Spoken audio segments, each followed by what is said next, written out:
And we're live. What's going on, everybody? How are you doing? Welcome to the Catfish and Crappie channel. As you all know, I hope my name is Mark by now.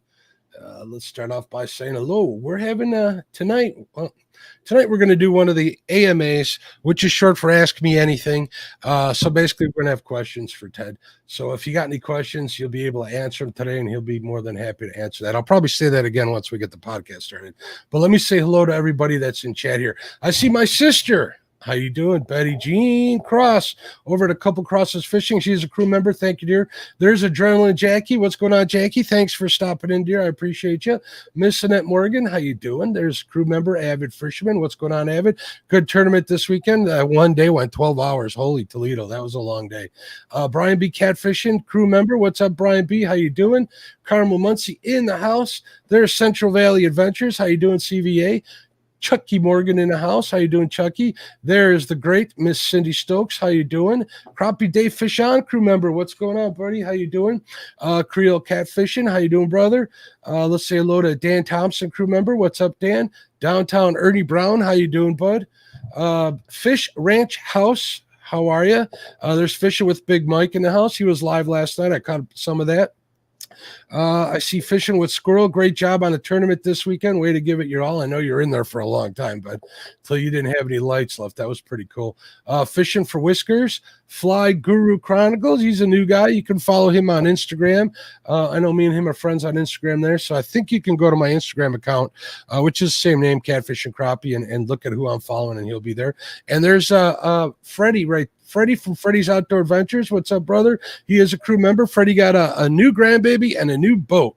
So he's a lucky man in the last couple of weeks. He sent me some pictures. He was on the water yesterday doing some tests, so that was cool. He did a bunch of work.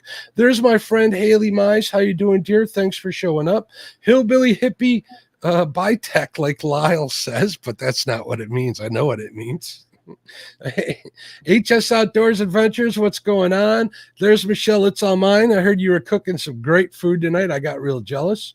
I did have some leftover lasagna, but that's not what you guys had. Where we go? I got lost here. Everybody is moving around here. There's James Kirkpatrick. How you doing, James? There's my friend Jeremy Colvin Fishing. What's up, Jeremy? John Patrick Jr. in the house. There's crew member Justin's Fishing Fetish. What's up, Justin? Keith Dubois Outdoors. How you doing, Keith? Look Lady in the house. The great Maurice Kaysen in the house. Mike Irvin in the house. What's up, Mike? How you doing?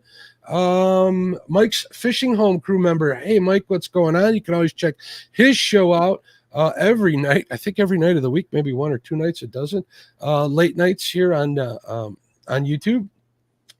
We're getting all mixed up here. Mr. Gadget in the house. What's up, Mr. Gadget Fishing? There's my buddy Parker Pursuits. There's Patriot James from Patriot Catfishers of America. Philip Williams in the house. Real and Virtual Outdoors. Real Gals Fish the Mississippi crew member. How you doing, Stephanie? Realville Catfishing. Relaxing Frustrations. What's going on, sir? Shameless Fishing. I like that name. Sean T Outdoors. Sandy over at Silver Fox Fishing. There's my buddy Josh at the Weekend Angler, whose tournament is coming up whose tournament is definitely coming up this weekend, right, Josh? The Biggest Loser. That's going to be a cool one to watch. I'll definitely be tuning in for that one. Twisted Fishing TV crew member, what's up, Frank? Uncle Josh, 1 Ton Fishing Club, Josh's Bladesmithing. There's a mouthful. Josh sent me pictures of that blade they're going to be auctioning off. Cool stuff, handmade by him. I'm sure that Chad's going to share that out on Thursday night so you can see it and get your bidding ready. And there's my buddy Matt over at Want to Be Outdoors. I want to say hello to Dee because I know Dee's watching at the dock. I want to say hello to Tom because I know Tom's watching at the dock. Say hello to Chad too. What's up, Chad? Say hello to everybody's at the dock. Say hello to Michelle. Well, we said hello to Michelle. I want to say hello to James Dockery. I want to say hello to Katie, and I want to say hello to Melissa because I know Melissa's around and about. Or Alyssa. Sorry about that, Alyssa. And I want to thank Jeremy over at Creole Catfishing for giving me the $5.99 super chat with the bacon emojis. Thank you very much, Jeremy. I appreciate the support to the channel. So, welcome to the Catfish and Crappie podcast. My name is Mark, and today's guest is Mr. Ted Ellenbecker. How you doing, Ted? I'm doing good. Good. Awesome. Thanks everybody for joining in. Cool. For those of you that don't know, or for those of you listening to the podcast, Ted Ellenbecker holds over 48 freshwater line class records. This includes the top 8 freshwater species. Real quick before we get started, can you tell us what a freshwater line class record is, Ted? Sure. Basically, you have special equipment you have to use. You have to have a line that will break within certain parameters, like the 1K line. I use Andy Tournament Green, which is specifically designed for IGFA line class records to break within a parameter. So the 1K is basically a 2-pound line, and you have about 3 ounces one way or the other. When you catch the fish, there's a lot of things that go on as far as trying to qualify it. One of the things is the line. You need 50 feet of the line sent into IGFA, and they do 3 breaks. And the average break is what they'll give the line for credit. And if you don't make that parameter, the fish doesn't count. It has to be weighed on certified scales, has to be witnessed. It's a lot of things, It's not for everybody. I like it. I kind of get bored easy. It gives me something to do. So. Yeah, I definitely understand. It's like we'll get into the whole flathead thing, but what interests me about what you just said is, so you can't go out and buy like a spool of 4-pound test and say, hey, it's a 4-pound class record. They actually tell you what pound test the line is, no matter what it says on the package, right? Yeah. Well, like there's some people that, I have a friend that uses a particular line, and I won't mention it, but he likes a 20-pound line, and he says, well, that's the strongest 20-pound line I've ever used. Well, 20-pound line should all break equally if it's actually 20-pound line, So, yeah, you have to be careful, if you use, like big game is notorious. It's a good line. I use big game, but, 20-pound line is going to break heavy on you. It's more like 25-pound line. So you have to use a line designed for it. Yeah, that makes a lot of sense to me, because I've used line that was rated at 65 pounds, and I'm hauling in full logs out of current, and I'm thinking, no way that this is 65-pound braid. So anyways, I want to hey, John Euler in the house with a $50 super chat. Thank you very much, John. I appreciate you. Thank you for the super chat. Thank you for being here. Thank you for checking it out. We did have a question here. I'll get John's super chat back up here, but Ask Me Anything is AMA is internet slang for ask me anything, and what you do is you get to ask the guest whatever questions you have, and he'll be happy to answer it. And I'm going to do these after all my masterclass podcasts, which I really do enjoy dearly. I really like them. I get exposure, and I get to talk to a lot of people that I've looked up to in the industry, and that I admire, and I think that go above and beyond the scope of me being an everyday angler. So I feel privileged to have Ted on the show today. And if you have any questions, this is the man to ask for a lot of things. So the first one comes from Betty Cross, a couple crosses fishing. She says, how can I get a golden retriever? I need a boat dog. Oh boy. Just personal message me. I got a couple here you can take home with you. But that'd be a big check. And if you get a golden retriever, there's a lot of breeders. I would go on puppy find, frankly. I know people will say, be careful, but there's a lot of really good, credible people out there that are offering puppies, and quite honestly, I would require that they have some genetic testing done to them so you don't get in trouble with the pup. Make sure you're getting a good, healthy dog. Just ask the questions. Don't be shy.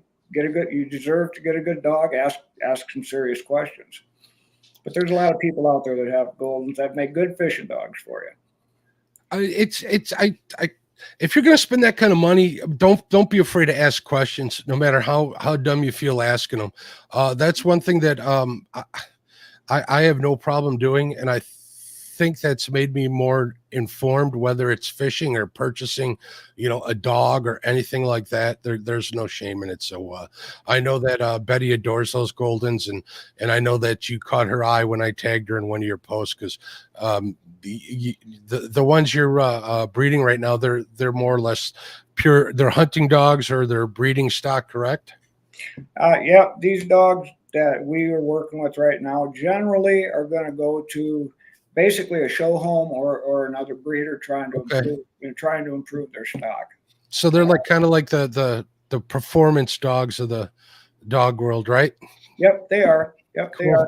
are. Our dogs are all imported out of Europe, and the stud dog registry over there is a little different than they are here. The AKC here in the U.S. They have certain regulations over in Europe. For a lot of the dogs to be stud dogs, they have to be a champion not only in the show ring, but they have to be a stud or a dog that's a champion out in the work ring, work in the field also. So a little more qualification involved. Yep. Cool. It's kind of cool that you do the same thing.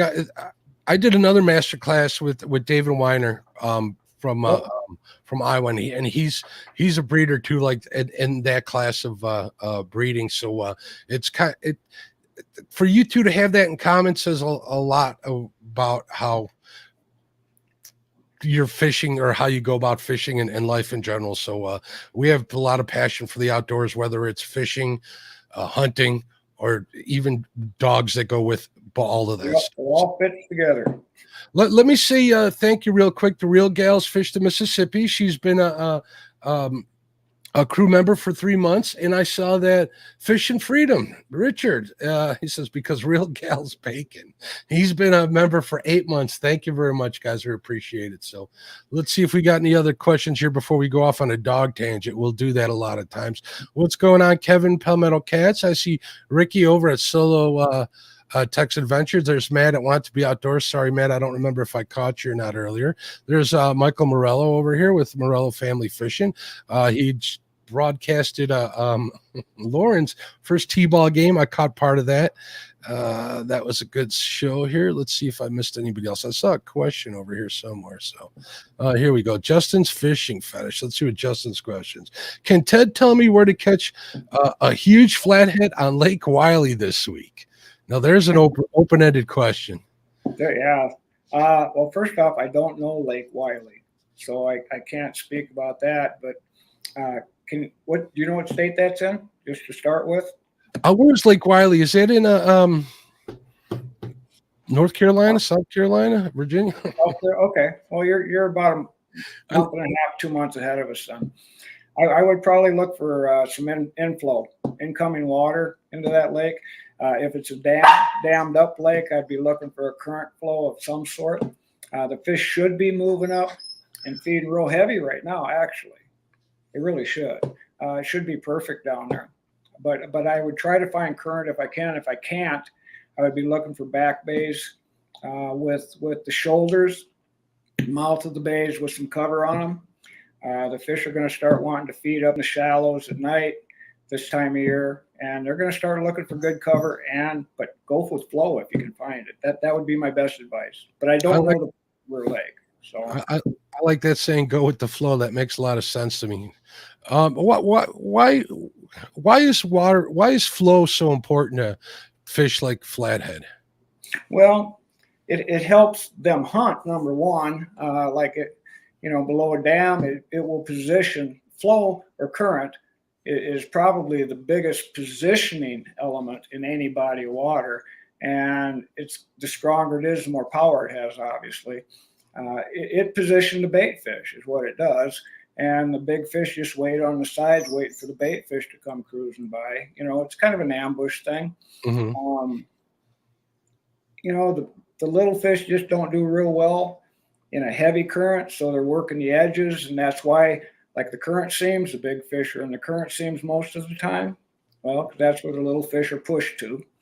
So current just positions. It's the biggest positioning factor there is in a body of water. I kind of like to look for what I call food conveyor belts when I'm fishing. Yeah. If a fish has food to it, it's gonna. Your chances are going to be better. I got something going on in the other room here too. Sorry about that, Ted. Got a lot of stuff going on. So those are a couple of the things that I look for. And you do a lot of seminars, correct? And one of it's what, the rules of three, I believe, if I remember correctly. Yep. Theory of three. Yep. Theory of three, and how do you apply that to flatheads in general? Well, for flathead, any species actually, we try to put together three elements in the body of water. Now, here again, I can't tell you what elements you're going to look for because every body of water is different, Mark. You know, some have log jam, some don't. Some have riprap, some don't, et cetera, et cetera. But in every body of water, there's going to be elements that particular fish, particular species are looking for or relating to. And what we found out while we were chasing some line class records and developing this was that if you can combine three of the elements in a body of water that your species that you're chasing relates to, you've got a high percentage, structure to work with, because the fish don't necessarily have to move off that structure if you have the three proper elements, because it'll offer the thing they're looking for. Okay, so more often, basically, is what it comes down to. But remember, when you do that, don't just fish one element and then walk away from it. And a lot of people do that. As an example, they'll come up and they'll fish the front of the log jam, as an example. Or fish the deep side of the channel, at the base of the channel, but not up on the platform. Well, when you pull up to a structure, you don't know what element they're using without trying it, right? Right. But a lot of people, since I caught a fish on a log, I'll go up and I'll fish the log and then I'll leave, right? Because, I don't try the other stuff. Well, you're walking away from 66% of an opportunity to get a bite. You're leaving two elements there that you didn't try, So you want to present to each element in that structure. And we found that by doing that, well, we just increase our hookups, we increase our bite ratio. You do more fishing, less moving that way, until you find out what they're relating to that day. If you find out that, okay, they're on the logs or they're on the riprap or they're on the current seam, then that's a gimme. On the next structure you fish, you want it to include that element, that you're catching on. That just keeps your day going and you're fishing high percentage water that way. Makes total sense to me. Cover all your bases, up your odds by fishing all the different scenarios. I have a saying that I try all the textbook stuff first. Anything that's in my quote unquote textbook. I'm not saying that it's in any book in general, but like your basic stuff, like some of the stuff you were mentioning, and then if those stuff don't work, you either move or you try something else until you figure it out. So keep an eye out over here. We have a question from Miss Haley Mai. She says, "What's the best temperature to catch any kind of catfish? I've only caught a small channel cat." The best temperature? Well, if I was going to give you one temperature, I'd say I want 70 to 75 degrees. If I was going to just give you one temperature range, I think all three species, the big three, the blue, the channel, and the flathead, are all going to be active in that temperature range, and probably active most of the day in that temperature range. But, don't stay home just because I said that, because we catch flatheads up here all the way into October. My last year was in October. Yeah. And the channel cats up here, as soon as the ice goes off the lakes, channel cats start biting. So don't stay home just because of that. But the perfect temp, I'd say 70, 75.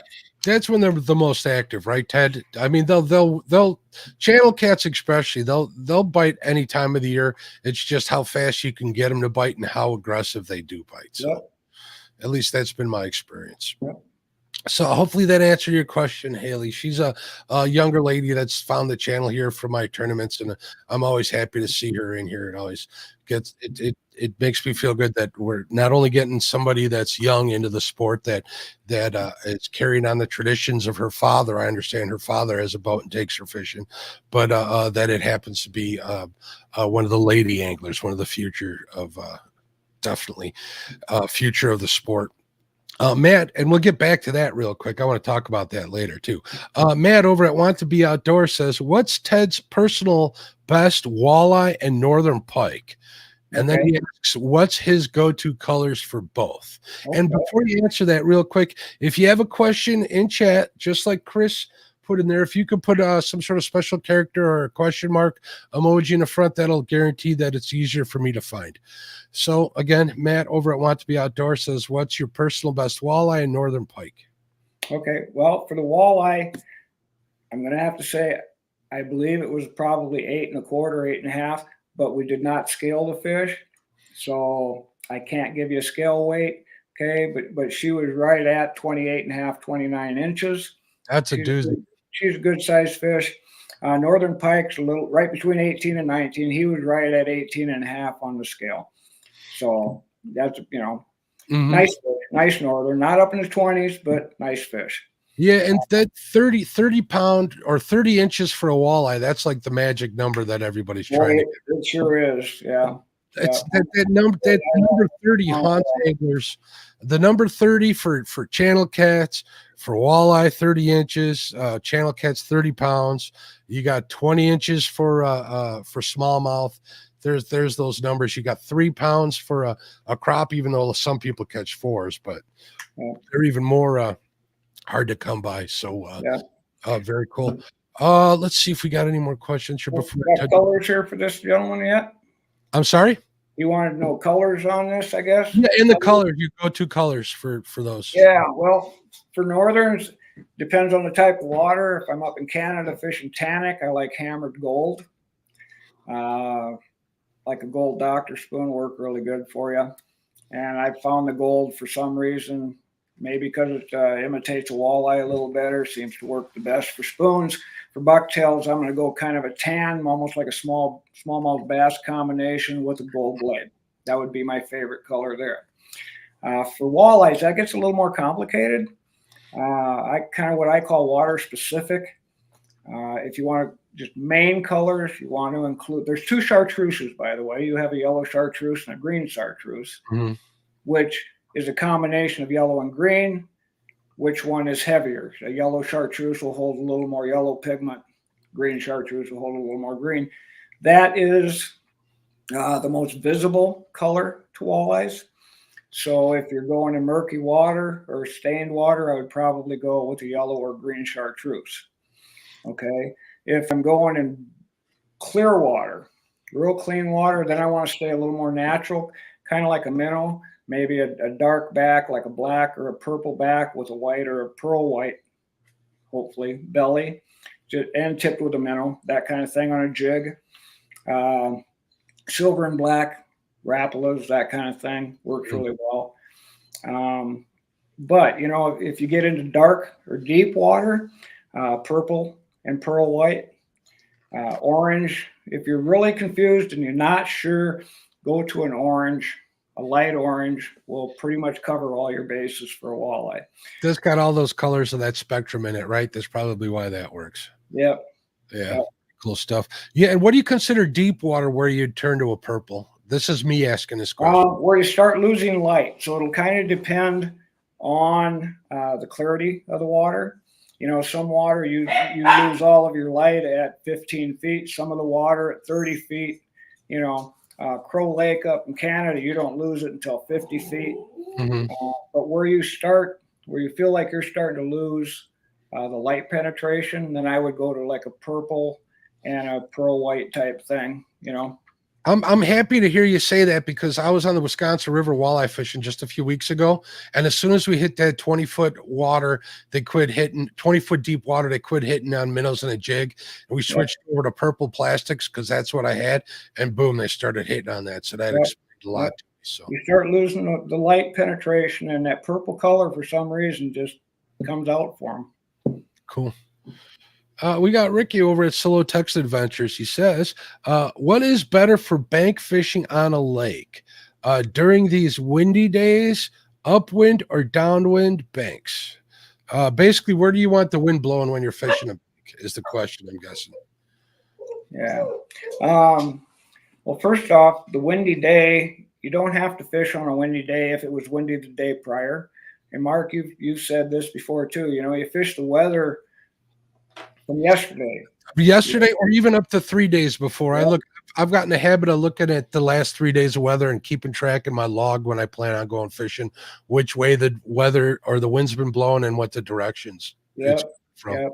You could have a wind, we'll just say from the south today, but if the last 2 or 3 days have been out of the northwest, you want to really pay attention to that, because that's going to. It takes a while. It takes basically 72 hours for, we'll say, the plankton to move, and Hmm. then shrimp to move, and then to the bait fish to move. It doesn't happen overnight. So if you get a prevailing wind for a couple days in one direction, that's going to put the food on the one side of the lake. So you want to consider that. Even if the wind the day you're fishing is from another direction, take a look at what was happening 2 or 3 days prior, and fish that wherever the wind was coming in on those days. Fish that shore. Definitely. I look at those conditions probably more than I do. Well, I don't want to say that because if I'm catfishing these days, it's out of a boat. So if I'm bank fishing, if I'm doing my lunchtime bank fishing sessions, which I do quite a bit, I'm looking at the weather because I'm fishing from bank spots. I usually like fishing into the wind, but only if it's been there the past, like, let's say at least a day. Um, Other than that, I've never had any luck, or it hasn't been, or the wind's blowing in a entirely opposite direction. People say, I always hear this saying, wind from the east, fish bite least. Have you heard that saying before, Ted?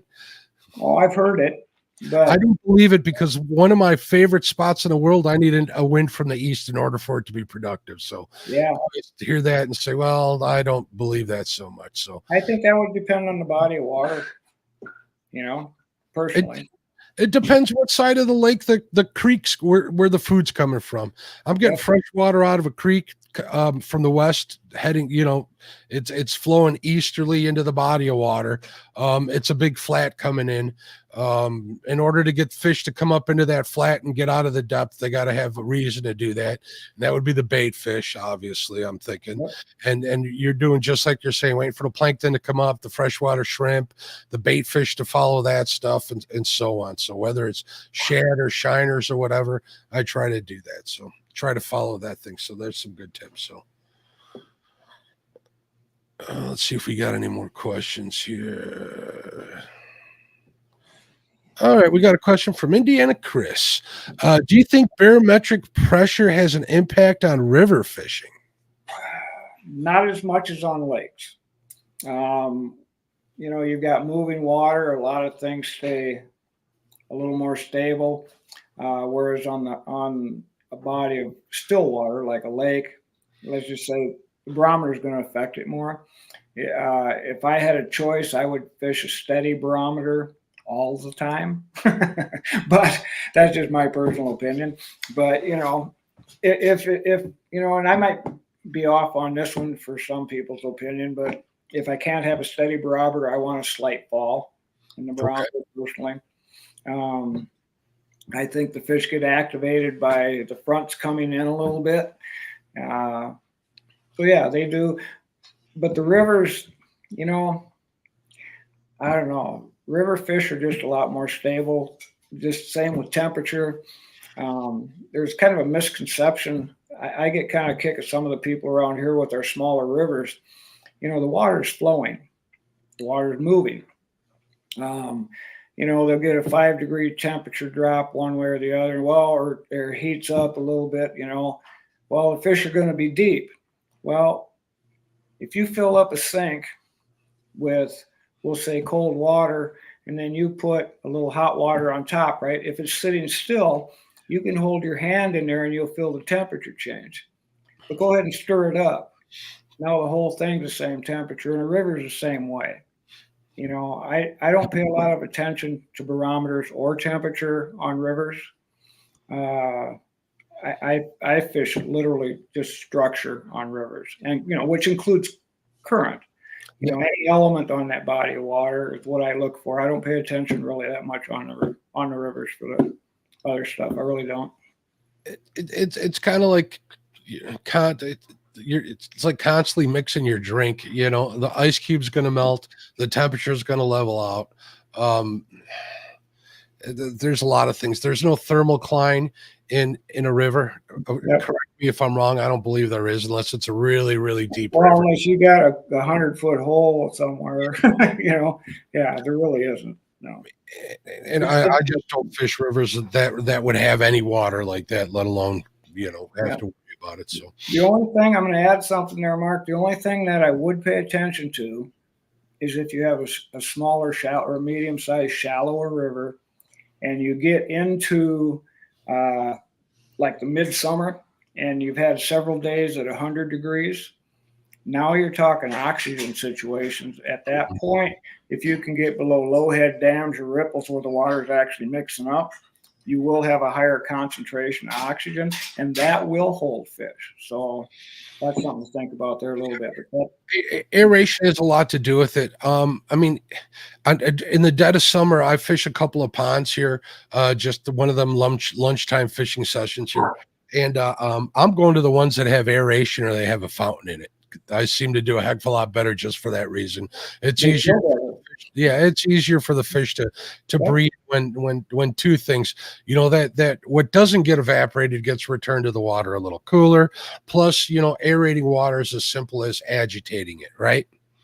Yep. Good way to think about it. So just like you, if you're out of breath, you don't feel like eating a lot. But if you're feeling good, yeah, I could eat. The fish kind of think the same way. So yeah.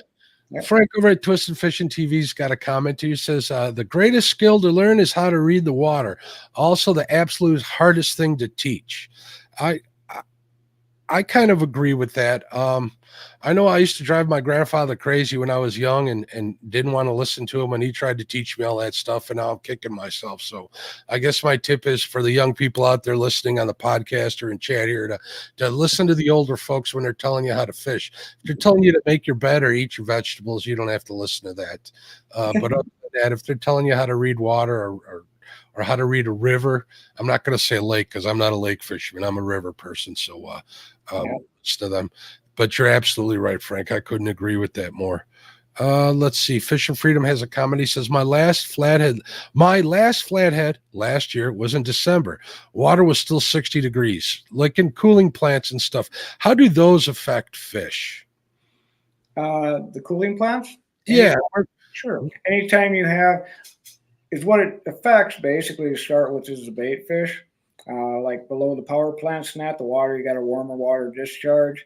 The minnows, the suckers, all of that kind of good little food is going to move right into that warm water. And of course, the big fish are going to follow them. So it does affect it. In fact, up here, there's down by Sioux City, there's a gentleman that has a secret hole. That's basically that kind of a situation. And a number of years ago, he started catching blue cats up here when nobody else was. And that's exactly the situation he was finding them in early spring and late fall. He had a cold river, a warm water input, and the bait fish piling up, and a couple of big blues that always just happen to be hanging out there. So makes a difference. It does. I know a lot of guys here in the Midwest. They'll hit those power plants pretty hard in the winter to get on those big blues and stuff. They'll hit right where the discharges are, and they do really well. They do really, really well. I also know one guy here who's probably listening who got onto a flathead like right at the beginning of winter, like right when it was snowing, but that was also on a lake where the water was constantly 70 degrees in one part of it. So I can't see how that fish wouldn't stay active in that kind of water. Back to flatheads. Do they go into that catatonic, almost hibernation state once a year, or is it just temperature driven that causes them to do so? Do you know? In my opinion, and at least from some of the research that I've read, it's going to be temperature driven. Now that could be somewhat to do with the solar, with sun, amount of daylight, amount of evening, but that goes along with temperature drops also. So, but I don't know if they go catatonic necessarily, unconscious, but their metabolism drops to the point where pretty much nothing. I just had a talk with another angler who's been doing this for a while. He's really involved in conservation up in your part of the country, up in Minnesota, actually. And he had some access to some pretty decent studies that say they actually do, and they pretty much don't eat all winter long.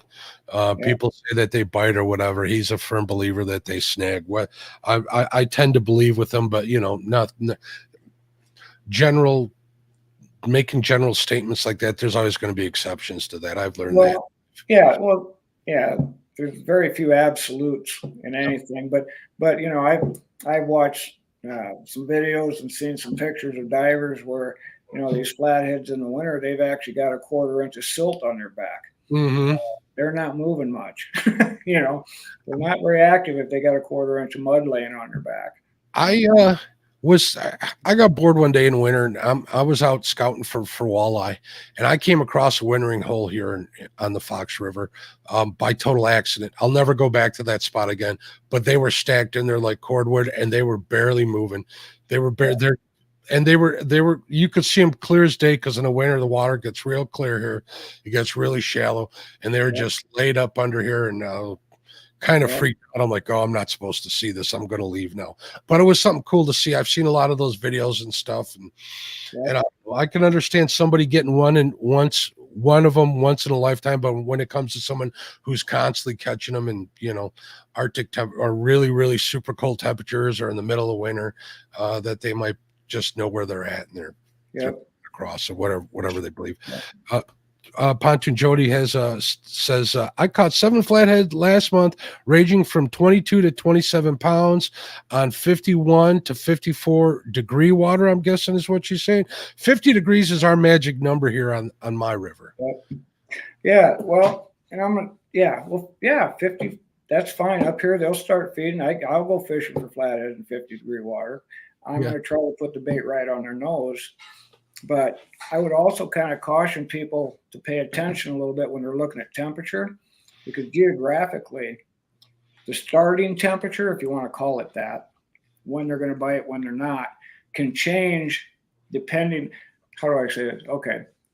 If you have a body of water that never drops below 60 degrees, say southern Texas or whatever, southern Florida, okay, your starting temperature is going to be a little higher than up here just because you never even get down to our starting temperature.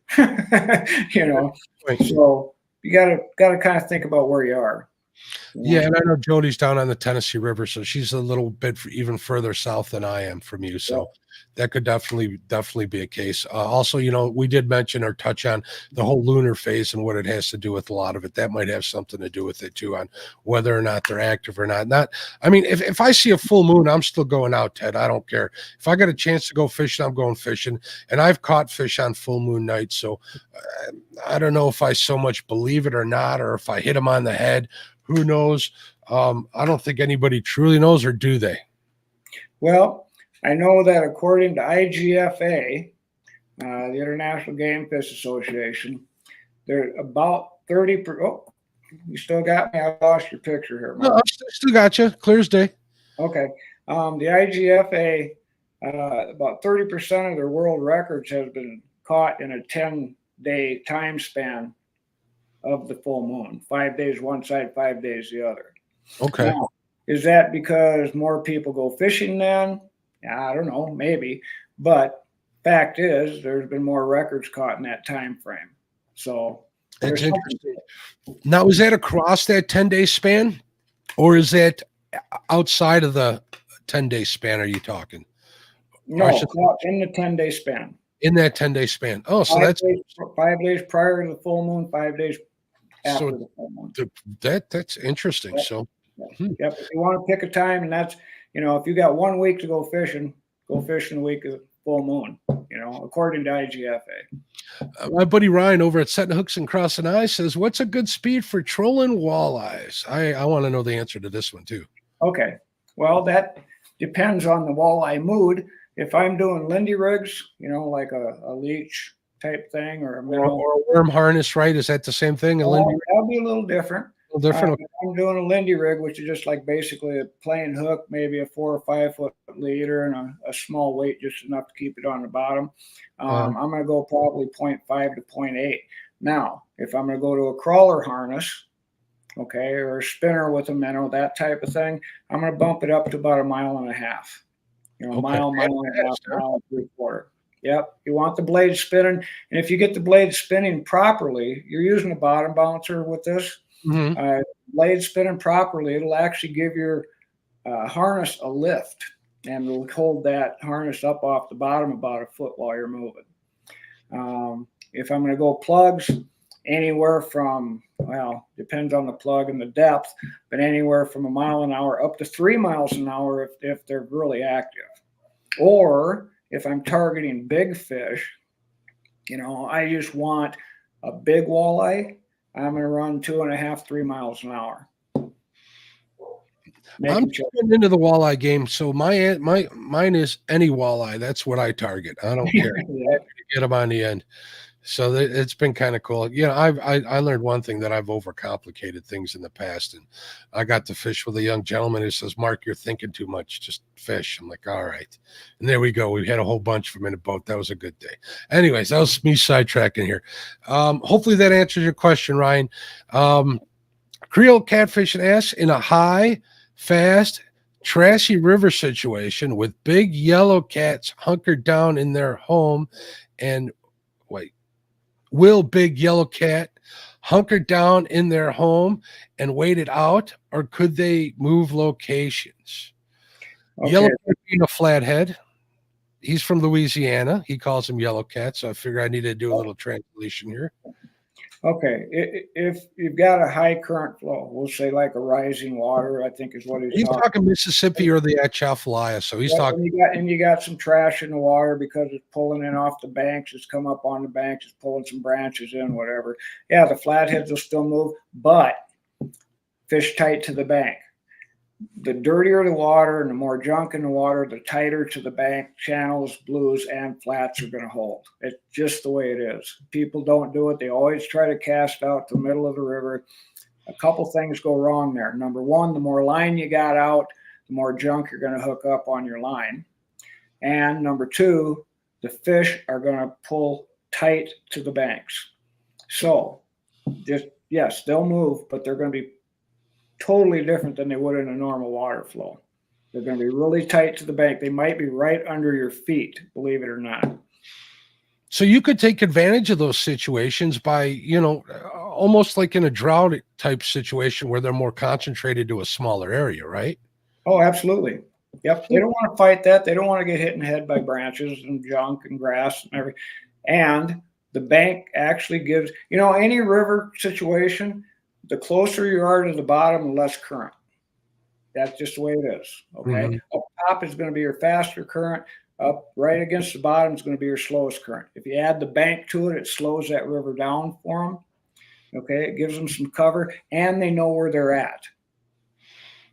They will move right up the banks. And that's all three of the big cats. So that's a big mistake a lot of people make, though. They always think they got to go out in the middle of the river. And that's not right. The bank is your biggest elements in that river. Use it. There's that saying that, boat fishermen cast towards the bank and bank fishermen cast away from it. Yep. Well, here's a question. Where do most of the people with limb lines and all this catch their big fish? Right on the edges, right on the bank. Right on the banks. See, that's where they're hunting. Mm-hmm. Well, that's where they are. But I don't know. People just don't teach that, I guess. But that's the deal. Cool.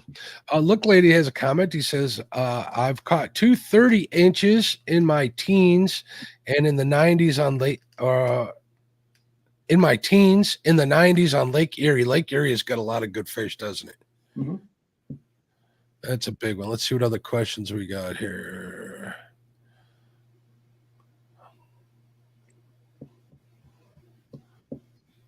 Here's just a question for me. Wait a minute. Did Mark get a bait cooler? Is it new, or did I just not? Actually, I took a ride over to the Dockery residence and I kind of stole it from him. No, I've had this for a while. I just haven't had it in my office. Thanks for noticing, by the way. Got to fill it up. I saw a question here. Let's see. They're arguing about what to call them. Somebody's saying flathead, not yellow. Yellow bellies. They always do that to me, Ted.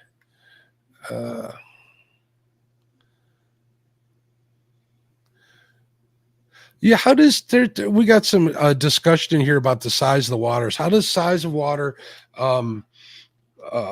change the way you should target fish.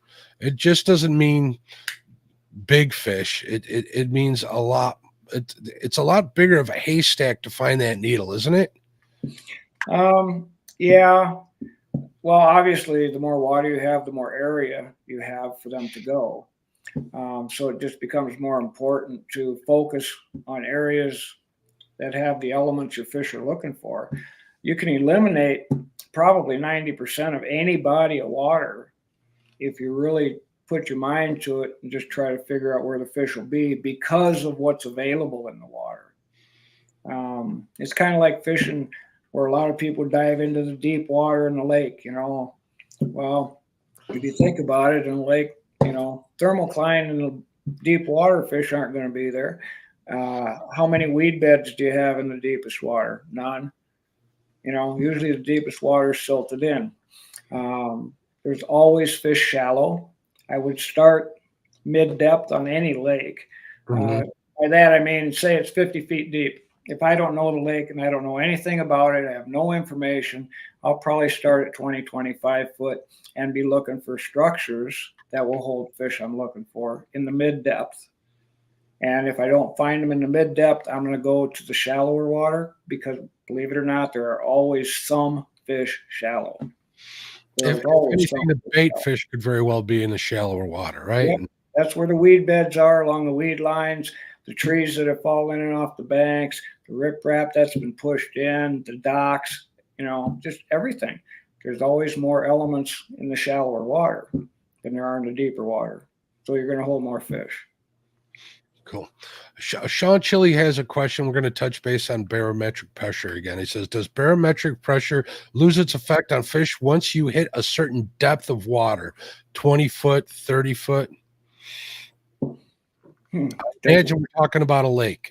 Yeah. Does it lose its effect? Well, kind of. That's why fish change depths. The water pressure itself, like their swim bladders that are involved, that's how fish judge the pressures. And so they will adjust according to the barometric pressure. So yeah, depth can make a difference with the barometric pressure and the pressure on the fish. Yes. Okay. Here we go. Miss Haley Mize with another question. He says, my dad, North Fork Outdoors, has a question. I know fishing gets slow from late May to mid-July because of spawn. But what is the water temperature that usually starts the spawn? What can I look for? For which species? Using catfish, I believe they're a catfishing family. So I'm going to say, channel, flathead, and blue, they all spawn at different times, don't they? Yeah, they do. That's where I'm kind of getting at. The flatheads are going to go a little later. 70. Well. Okay, water temps for spawning, you're going to go 70 to 80 degrees is where everybody's going to start kicking in. But, the channels are going to go earlier, the blues, and then the flats with the hotter water, frankly. So she wants to know what temperature?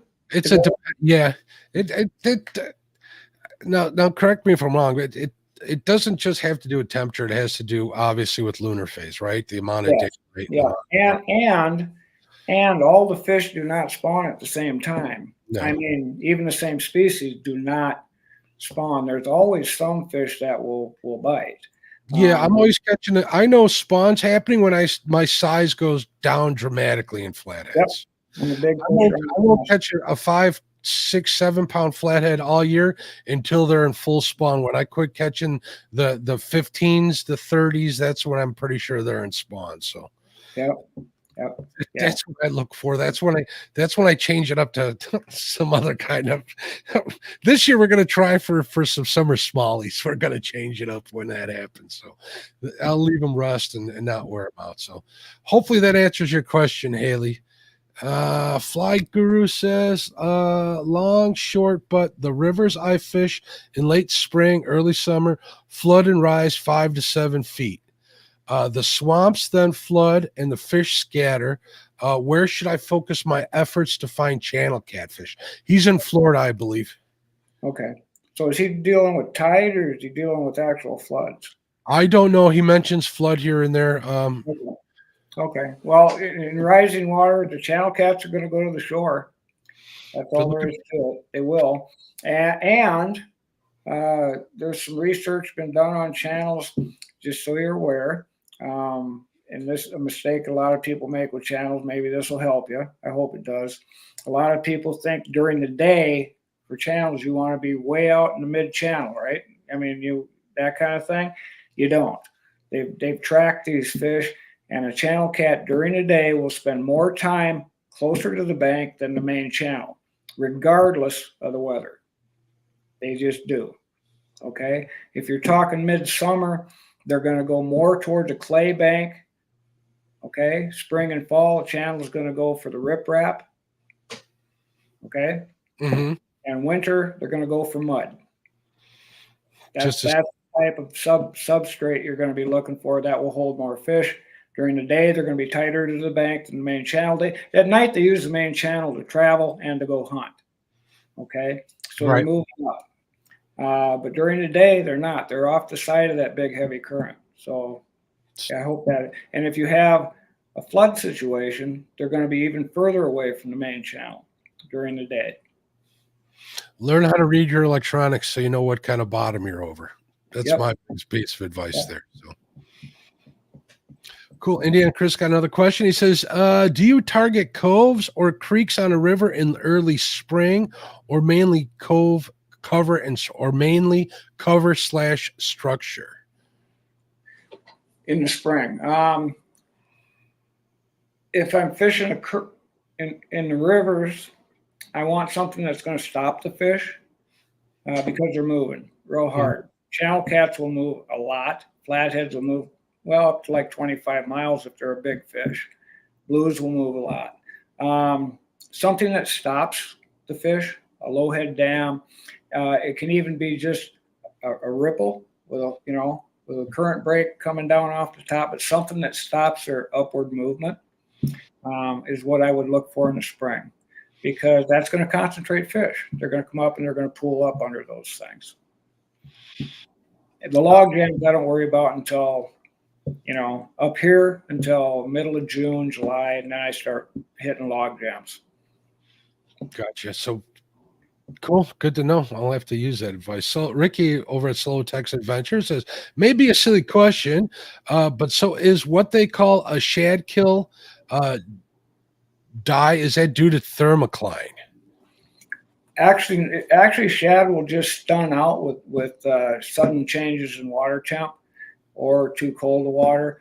It doesn't necessarily have to do with thermocline at all. It's the actual water temp on the shad that'll kill them out, or a sudden change in the water temp. Sudden change in it. Okay. They're very fragile that way. Shad are, and anybody that's tried to keep them live for bait knows. If it's not, it's possible, but it's not easy to do. Right. Yep. Definitely. So that makes a lot of sense. The Weekend Angler, Josh says, is there any situation in which you'd be mobile, drift or drag for flatheads, or do you solely use a stationary anchored presentation? No, actually, I have one place I do drift for flats, but it takes a special situation, obviously, because they like cover. The one place, I'm not going to tell you the name of the lake, but it's a man-made lake, so it's flooded. And in this one area, there's about 25 foot of water, and there's a lot of old tree stumps where they actually went in and they took the trees out for lumber or firewood or something before they dammed up the reservoir. So there's a lot of just like 2.5, 3 foot tree stumps standing up off the bottom in 25 foot of water. It's like a big stump field. And you can drift through there if you just move nice and slow and use kind of a Carolina rig with a float on it, a little bit just to keep bait a little bit up off the bottom. And I'll drift through that stuff all the time, and it works really well. Trying to drift, obviously, around regular, normal log jams gets a little tough. Yeah, it gets hard. We got one spot of the river here where it's just a mess under there, and I can tell because I can't drift. I can't drag a bait through there for the life of me. Yeah. But if I anchor up, I can get on them in that spot. The one thing you can do is anchor the boat and then send a slip bobber through on the edge. If you can adjust your depth to keep your bait a foot off the bottom or so and let it drift down through. You can kind of keep a straight line going that way and just run the fringe of the cover. And that works really good too. We do that up here on the Lowhead Dams quite a bit. Yeah, I tell everybody I'm a big kid. I love bobber fishing. Probably it's one of my favorite one, especially when you're bobber fishing for big fish, whether it's pike or flathead or even channel cats. It's always a good time. I really get a kick out of it. Something about seeing that float go under that really gets your heart pumping and kind of brings you back to when I was a young lad a long time ago. You wouldn't know anything about that though. You're a young man, Ted. No. Let's see. All right. James says, Ted, do you know of people catching flatheads with artificial bait? Yes. Not often, but I have. I've caught them on lazy ikes quite a bit below the dams on a small river up here. Fishing for walleyes, actually, but flatheads will hit them. Sure. It's a vibration. As long as they think it's a fish, swimming, they'll hit it. They're pretty opportunistic at times. We have washouts right at the spill. A couple of these smaller spillways here. They're pretty much the overflow. What is it called? It's not a dam where the water just spills over. I don't know what the right terminology is from it, but there's a washout hole at the bottom. And I know a gentleman will get in there with some waders and just take a crankbait and yo-yo it right in that hole until he gets a flathead, and he always pulls one out of there. Sure. All the freaking time. Yeah, he does. He's pretty good at that. Yep. Let's see what Luke says. What's going on, Luke? How you doing, bud? I think barometric pressure makes a lot less difference on moving water than in no flow. Yep, I believe we covered that, but I agree with you there. Wouldn't you, Ted? Oh, absolutely. Yeah. I don't think the pressure, unless it's just incredibly drastic, I don't think on a river it's going to affect the fish an awful lot. Okay. Yeah, and Fly Guru Chronicles is confirming that actual flood water, not tide. Not tide, correct. Okay. Hey, what's going on, Sampy? How you doing? Okay, I'm going through. We got another question from Chris. Chris says, have you ever used bait walkers like the Gappin? I'm not quite sure what that is. I used Gappin, yeah. For walleye using a leader and floating jig head. Yep. Sure. It's just kind of a form of a bottom bouncer. It's a form of a bouncer. With the spinner blade on the upper arm also to kind of help lift it and create some vibration. He fished Dan Gapin fished catfish with those quite a bit. That's what he originally developed them for. Mm-hmm. They'll work on anything. My buddy Lee over at Uncle Lou Bait and Tackle says, do you do much on Lewis and Clark, Springfield, or the lower James around Yankton? Looking for flatties is his question. Well, you want my GPS? I don't do a lot on Springfield, but the lower Jim River is a really great section of river. The closer you get to the Missouri River, the bigger fish you're going to find. And you can find some big blues down on that river too. Okay, so you're saying out of all of those, lower James would be your choice? Yep. Absolutely. Number one, because it's easier to fish, and the type of structure that is in that lower area, it's actually a pretty deep body of water when you get down to the southern third of it. There's some good holes. Now, by good holes, I'm talking, 20, 25 feet, but that's a pretty good hole in a small river, Right. But if I was going to pick my favorite flathead water in South Dakota, it'd be the southern third of the Jim River. Cool. Very cool. I want to thank HS Outdoors Adventures for the $5 super chat. I appreciate the support, my friend. Says I won't be on next week. I'll be asleep because I have to be up at 2 a.m. on Tuesday, but I'll be here in spirit. Keep up the good work. Hopefully you're getting up in the morning, to go fishing. So let's see. And yeah, Frank says, ask me anything. Drop them coordinates.